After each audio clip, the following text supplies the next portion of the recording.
صحابہ کہتے ہیں قالوا بلا یا رسول اللہ، سونے ضرور دسو۔ میرے نبی نے یہ کہہ کے پھر بولے، سرکار نے فرمایا الا ادلکم علی خیر الناس عما و عما، صحابہ یہ بتاؤ تمہیں یہ نہ بتاؤں کہ سب سے سونا بابا کس کا اور سب سے سونی ماما کس کی؟ سب سے سونی ماں کس کی؟ اللہ کے بندو، چلیں بلکہ حدیث پہلے سن لو پھر یہ جملہ بولوں۔ پھر صحابہ نے کہا جی حضور ضرور بتاؤ۔ میرے نبی نے پھر فرمایا الا ادلکم علی خیر الناس خالا و خالہ، صحابہ تمہیں یہ نہ بتاؤں سب سے زیادہ عزت والی خالہ کس کی اور سب سے زیادہ سونے ماموں کس کے؟ صحابہ نے کہا جی یا رسول اللہ بتاؤ۔ سرکار پھر فرماتے ہیں، فرمایا الا ادلکم علی خیر الناس عما و عما، صحابہ کیا تمہیں یہ نہ بتاؤں سب سے سونے چاچو کس کے، سب سے زیادہ عفت والی پھوپھی کس کی؟ صحابہ نے پھر کہا بلا یا رسول اللہ، حضور ضرور بتاؤ۔ میرے نبی نے اب بتایا، فرمایا سنو سب سے سونے نانا اور نانی کس کے؟ فرمایا حسن و حسین کے۔ صحابہ غور تو کرو، میں نے کہا نا نہ دھرتی پر کوئی میرے مصطفیٰ جیسا انسان آیا، نہ حضور کے خاندان جیسا کوئی خاندان آیا۔ میرے نبی نے فرمایا صحابہ حسنین کا نانا میں ہوں میں، اور نانی فرما نانی ہے ملکۃ الحرم سیدہ دارین ملکہ دارین خدیجۃ الکبریٰ۔ یہ نانا اور نانی ہے کوئی نانا اور نانی؟ کہا نہیں۔ فرمایا آگے سنو، فرمایا سب سے زیادہ سونے بابا اور ماں کا سنو تو صحیح، یہ دیکھو میرا علی کس کا بابا لگتا ہے؟ صحابہ یہ بتاؤ تو صحیح میری زہرا کس کی امی لگتی ہے کوئی ان جیسا؟ پھر بولے، فرمایا صحابہ تمہیں میں نے کہا سب سے زیادہ عزت والی خالہ اور ماموں تو یہ زینب، رقیہ، ام کلثوم، اور یہ قاسم، اور یہ عبداللہ، طیب و طاہر اور ابراہیم، یہ کس کے ماموں اور خالہ ہیں؟ کہا حسن و حسین کے۔ ہیں کسی کے مامے حسنین کے ماموں جیسے؟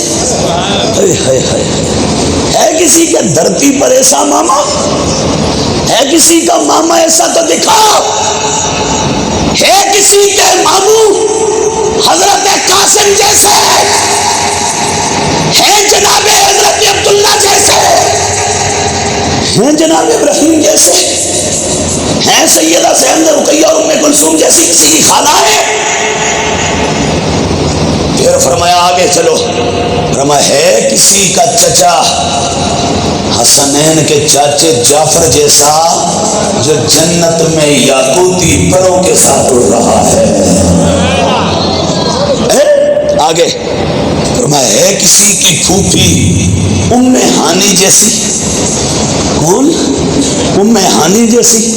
یہ ساری بات کر کے میرے نبی نے فرمایا جدتہما فی الجنہ و جدہما فی الجنہ و ابوہما فی الجنہ و امہما فی الجنہ و خالاتہما فی الجنہ و خالہما فی الجنہ و عمتہما فی الجنہ و عمہما فی الجنہ و عمتہما فی الجنہ۔ آگے فرمایا وَهُمَا فِي الْجَنَّةِ وَمَنْ أَحَبَّهُمَا فِي الْجَنَّةِ۔ فرمایا قیامت تک آنے والوں سن لو، حسنین کا نانا بھی جنت میں، نانی بھی جنت میں۔ اوروں کی جنتوں کے فیصلے بعد میں کریں گے، پہلے سن لو حسنین کا نانا بھی جنت میں، نانی بھی جنت میں، بابا بھی جنت میں، امی بھی جنت میں، خالائیں بھی جنت میں، ماموں بھی جنت میں، پھوپھی بھی جنت میں، چچا بھی جنت میں، اور حسن حسین خود بھی جنت میں، اور فرمایا قیامت تک جو ان کا عاشق آئے گا وہ بھی جنت میں۔ تو ہم پھر کیوں نہ کہیں یارو حسنین کا چاہنے والا ہوں کوئی مجرم تو نہیں، علی کا چاہنے والا ہوں کوئی مجرم تو نہیں. یہ دیکھو نا، یہ اس طرح اہتمام کے ساتھ شان علی بیان کرنا، شان زہرا بیان کرنا، شان حسن بیان کرنا، شان حسین بیان کرنا، اور پھر اس طرح سب کو صحابہ کو بٹھا کر خطاب کرنا، یہ مصطفیٰ نے کیا. آخر میرے نبی کے نگاہ میں کچھ تو تھا نا، پتہ تھا حضور کو کل کو کوئی ایسا خطیب بھی آئے گا کہ جو علی کا خطبہ، شان علی کا خطبہ دیتے ہوئے گھبراہٹ کا شکار ہو جائے گا. میں اسے بتا رہا ہوں ان کی شان پہ خطبہ دینا تو مجھ مصطفیٰ کی سنت ہے، میرا طریقہ ہے اور یہ میرا عمل ہے. اور اس سے آگے ایک اور روایت اس کے ساتھ جوڑ دوں اور پھر میں نتیجے کے بات کروں. یہ امام محب طبری نے روایت نقل کی، اور اس کے علاوہ علامہ مومن سبلندی اور بہت سارے دیگر ائمہ نے. حدیث یہ، میرے نبی اپنے گھر سے نکلے، باہر بچے کھیل رہے تھے، میرے نبی نے بچوں میں دیکھا تو حسین پاک بھی موجود تھے. امام حسین کو حضور نے دیکھا تو میرے نبی حسین کی طرف ہو گئے. حضور پکڑنے کے لیے جاتے ہیں تو حسین ادھر تھے تو دوڑ کے ادھر آ گئے، حضور ادھر آئے تو دوڑ کے ادھر آ گئے. صحابہ کہتے ہیں متعدد بار ایسے ہوا، حسین ادھر دوڑتا ہے، نبی بھی ادھر آتا ہے، اور ہم نے دیکھا حسین بھی مسکرا رہا تھا، مصطفیٰ بھی مسکرا رہا تھا. حدیث میں لفظ ہیں ضاحک یضاحک، باب مفاعلہ، یضاحک کا دونوں ہنس رہے تھے ایک دوسرے کو دیکھ کر.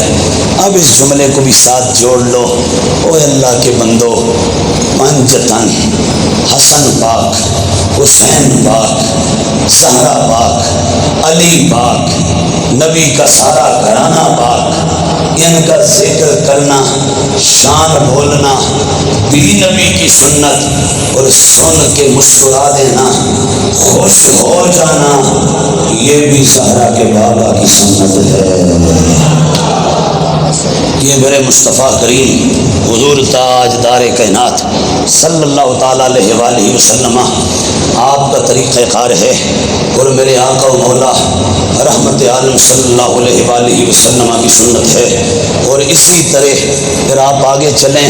ایک تو میں نے حضرت عبادہ بن صامت کا بتایا، ایک حضرت ابو ہریرہ رضی اللہ تعالیٰ عنہ، آپ نے بار بار سنا ہوگا.